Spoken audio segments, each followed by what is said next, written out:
Hello दोस्तों, मैं स्वागत करता हूं प्रतिशत के सवाल पर। ये क्या है? दो संख्याएं तीसरी संख्या से क्रमशः 40% और 46% कम है तो दूसरी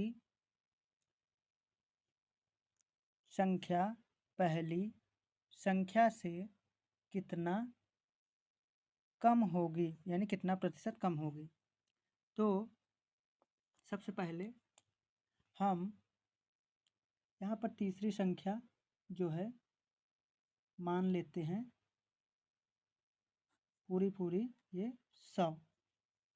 अब पहली संख्या कितना दिया गया है? 40%। तो 40% को 40, ये जो पहली संख्या है 40%, ये 40 बटे 100 हो गए।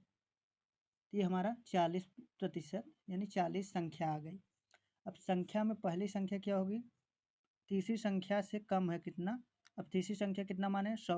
तो 100 में से पहली संख्या यानी 40 घटाएंगे तो कितना आएगा? पहली संख्या पूरी तरह से ये 60 आएगी।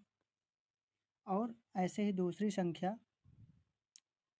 संख्या को निकालने के लिए ये 46% में है, इसको पहले उसमें सही करते हैं।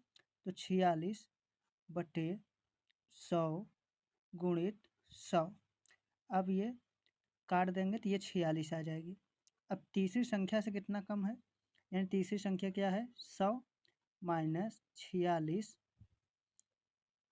अब ये हमारी दूसरी संख्या आ जाएगी ये 54। 100 में से 46 गया तो 54 आ गया। अब क्या करेंगे? अब हमारा पहली संख्या कितना आया है?